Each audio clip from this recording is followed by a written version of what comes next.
আপনি যদি ইউটিউবের জন্য কন্টেন্ট, ফেসবুক আর টিকটকের জন্য রিলস তৈরি করে থাকেন আর আপনার যদি একটা ভালো মানের মাইক্রোফোন না থাকে, তাহলে আজকের ভিডিওটি আপনার জন্য।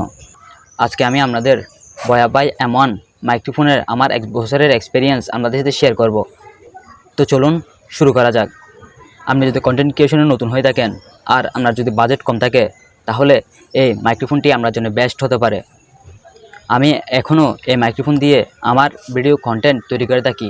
আপনি আমার সাউন্ড অবশ্যই শুনতে পাচ্ছেন। আমার সাউন্ড কোয়ালিটি কেমন অবশ্যই কমেন্ট করে জানান।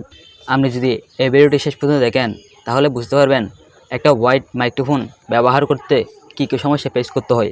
আগে যে মোবাইলগুলো বের হতো, সেগুলোতে মোবাইলের সাথে বিল্ট-ইন 3.5mm মাইক্রোফোন জ্যাক দেওয়া থাকে। এখন যে মোবাইলগুলো বের হয়েছে, সেগুলোতে 3.5mm হেডফোন দেওয়াই থাকে না বলাই চলে।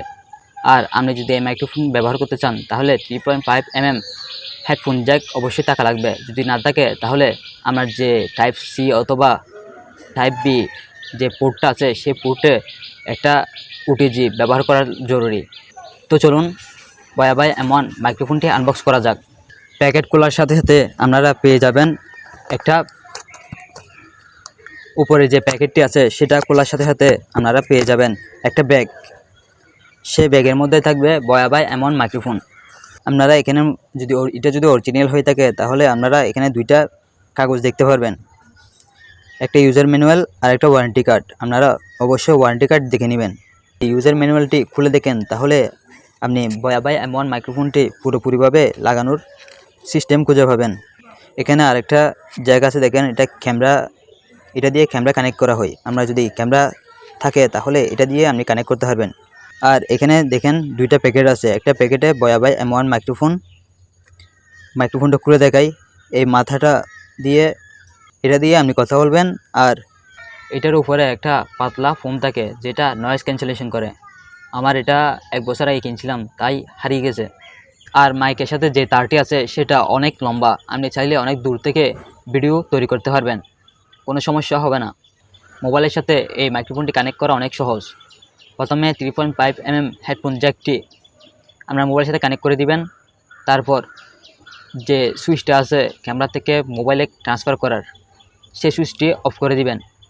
তাহলে আপনার যে ক্যামেরার সিগন্যালটা আছে সেটা অফ হয়ে যাবে, মোবাইলের সিগন্যালটা অন হয়ে যাবে। আর আপনার যে মাইকটা আছে সেটা আপনার মুখের কাছেই রাখবেন। এটা দূর থেকে তেমন সাউন্ড কোয়ালিটি ভালো হবে না। আর এখানে আরেকটা জিনিস দেখতে পাচ্ছি যে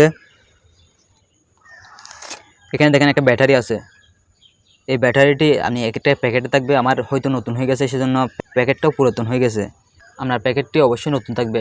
আমার এটা 1 বছরে পুরাতন হয়ে গেছে, সেজন্য একটু পুরাতন হয়ে গেছে। এই যেখানে যে সুইচটা আছে, সুইচটা দিয়ে আপনারা ক্যামেরাতে সুইচ করতে পারবেন। আর আপনারা যদি মোবাইল সুইচ করেন, তাহলে এটা অফ রাখবেন। আপনি যখন মোবাইল দিয়ে ভিডিও তৈরি করবেন, তখন এটা অফ রাখবেন। আর যদি মোবাইল দিয়ে ছাড়া ক্যামেরা দিয়ে যদি ভিডিও রেকর্ড করেন, তাহলে এটা অন করে দিবেন। এখানে লেখা আছে ক্যামেরা আর মোবাইল, আপনারা দেখে নেবেন। আমার মোবাইলে 3.5mm হেডফোন জ্যাক নেই, তাই আমি এই ধরনের একটা ওটিজি ব্যবহার করে থাকি। প্রথমে 3.5mm হেডফোন জ্যাকটি মোবাইলের সাথে কানেক্ট করবেন। তারপর আপনার এখানে যে মাইকটা আছে সেটা আপনার যে কলার আছে, কলারের সাথে কানেক্ট করবেন। দেখেন আমি কিভাবে আমার কাপড়ের সাথে কানেক্ট করছি। এটা অবশ্যই কাছে রাখবেন। আপনি যদি এটা দূরে নিয়ে যান, তাহলে সাউন্ড অবশ্যই কম শোনা যাবে। আর যদি আপনি এটাকে বেশি কাছে নিয়ে আসেন, তাহলে বেশি নয়েজ, মোবাইলের মুখের সাথে যে নয়েজগুলো থাকে সেই নয়েজগুলো এখানে রেকর্ড হবে। তাই নির্দিষ্ট একটা স্থানে, দেখেন আমি এই জায়গায় বসেছি, এভাবে আপনারা কানেক্ট করে দিবেন। আপনি এতক্ষণ যে সাউন্ডগুলো শুনতেছেন, সেই সাউন্ডগুলো বয়াবাই M1 মাইক্রোফোন দিয়ে রেকর্ড করা। এই মাইক্রোফোনটি শুধুমাত্র যাদের বাজেট নেই, শুধু তাদের জন্য। আমরা যদি ভালো একটা বাজেট থাকে, তাহলে অবশ্যই মাইক্রোফোন বয়া কোম্পানির অনেক মাইক্রোফোন আছে, সেগুলো দেখতে পারেন। আর আপনি যদি কন্টেন্ট ক্রিয়েশনে নতুন হয়ে থাকেন, তাহলে এই মাইক্রোফোনটি দিয়ে আপনার কাজ চলে যাবে। আমার অন্যান্য ভিডিওগুলো দেখলে বুঝতে পারবেন আমার এই মাইক্রোফোনের সাউন্ড কোয়ালিটি কেমন। যারা নতুন নতুন কন্টেন্ট ক্রিয়েশনে আসে, তারা অবশ্যই এই মাইক্রোফোনটি ব্যবহার করে। যেমন ধরুন সাইফুর রহমান আজিম থেকেও আছে, FR টেকনোলজির যে হিমেল আছে, তার থেকেও এই মাইক্রোফোনটি দেখতে পারবেন। আগের যে পুরাতন ভিডিওগুলো আছে, সেগুলোতে যদি আপনারা সার্চ করে দেখেন, তাহলে তাদের কন্টেন্টে এই মাইক্রোফোনটি দেখতে পাবেন।